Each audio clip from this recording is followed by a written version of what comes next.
This is the best of Ben Fordham Live. Australia has a new Chief of Defence. Admiral David Johnson is in and General Angus Campbell is out. He's officially stepped down from the role after a rocky 6-year term. And during that time, General Angus Campbell quickly became one of the most divisive figures in the military. He didn't do himself any favours when he tried to strip war medals from all troops who served in Afghanistan because a handful were accused of war crimes. The then Defence Minister Peter Dutton was forced to intervene and he reversed that controversial decision. But now, a medal on General Campbell's chest is being put under the microscope at a new Senate inquiry. He was recommended for the Distinguished Service Cross back in 2011. That's Australia's third highest military decoration. The DSC is awarded for Distinguished Command and Leadership in Action as Commander of Forces in Afghanistan. At the time, the criteria for someone to receive the award required them to be in action, meaning to be under direct fire of an adversary. But out of nowhere, 3 months after General Campbell was recommended to receive the award, the rules were changed. The criteria of being in action was changed to in warlike operations. Senator Malcolm Roberts, who will lead the inquiry, says senior officers have abused the Defence Honours and Awards system. Meanwhile, enlisted personnel have to fight for recognition and higher-ups downgrade their medals. Malcolm Roberts, the Senator from Queensland, with Pauline Hanson's One Nation, is on the line right now. Senator, good morning to you. Good morning, Ben. What a fabulous summary. Spot on, mate. Accurate. So what are you suggesting has gone on here?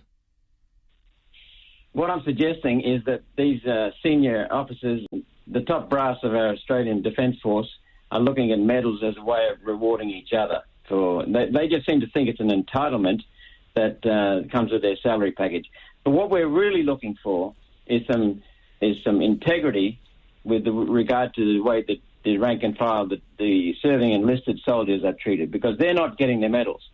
And by the way, Ben, I want to thank all ADF people for their service. And I also want to appreciate especially the serving members and veterans who have been working with us to restore accountability over many months in this Australian Defence Force. Let me just jump in for a moment and ask you just about General Angus Campbell, because that's going to be the key thing that people will focus on in this inquiry. As I said, when he was recommended, it was for, well, at the time they said the person who was receiving the award was required to be in action. And there are a number of people thinking, well, hang on a moment, was he in action? Well, yes, he was over there. He was obviously playing a critical role. But the criteria also said you had to be, quote, under direct fire of an adversary, end quote. And that raised a few flags, didn't it, for people in the military thinking, well, does General Campbell fall into that category? Well, no, he doesn't. He was away from the action. He was in an air-conditioned office several hundred kilometres away. And quite safe. But what's really galling people is that the same man refuses to remove his own medal after he tried to strip 3,000 people who served in Special Operations Task Force of their meritorious unit citation because of the Brereton inquiry. So if he was in action and he was commanding them, then he should have stripped his own medal. But he kept his medal and tried to strip it from the soldiers who were actually in direct action. Okay, I just want to stick with this criteria for a moment, and can you just confirm this? So originally it said that you had to be under direct fire of an adversary, and that's when red flags were raised and people were thinking, does he really fall into that category? You say he does not.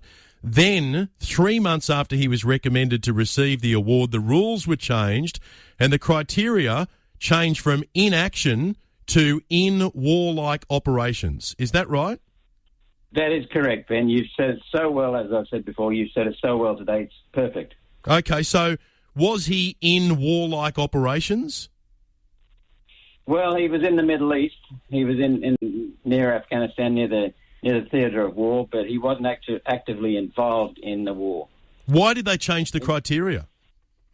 Probably to justify his medal, because he was awarded the medal incorrectly, is my belief. Okay, I want you to elaborate on that. You believe that the criteria changed to suit General Angus Campbell?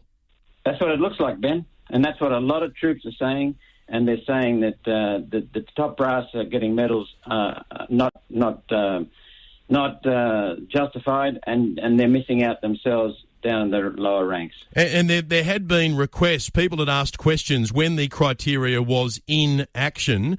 People actually requested some details to say, OK, can General Angus Campbell give us some answers on when he was in action? And there were no answers forthcoming, right?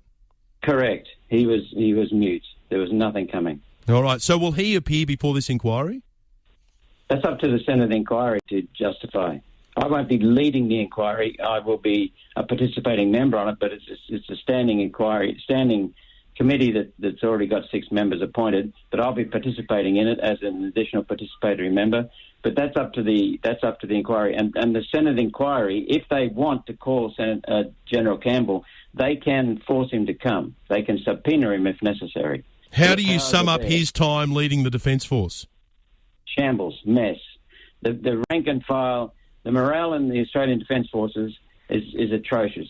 We've seen some pride and respect for the Australian Defence Force.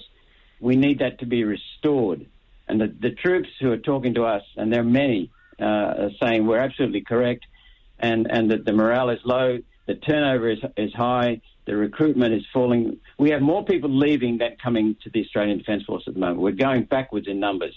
And so this is a security matter. It's an essential security matter, national security matter, Ben. He really lost the dressing room, didn't he, Malcolm Roberts, when he decided to strip war medals from everyone who served in Afghanistan because a handful were accused of war crimes? Exactly. And the Yamamoto principle from Second World War says that if a crime is committed in theatre of war by a soldier, then everyone up the line is accountable and responsible. What he did was he tried to strip medals from the 3,000 and yet hung onto his own. Yet he was commanding the troops he was stripping medals from. And if it wasn't for Peter Dutton, who was the minister at the time, they would have lost those medals. Thankfully, he stepped in. And I'm going to be really keen to see what comes out of this inquiry. So thank you so much for joining us. You're welcome, Ben. Thank you. Malcolm Roberts, the Senator for Queensland with Pauline Hanson's One Nation. So this will be the subject of an inquiry. Will General Campbell appear? I'd love to watch that. The day's big stories with Ben Fordham on Fly.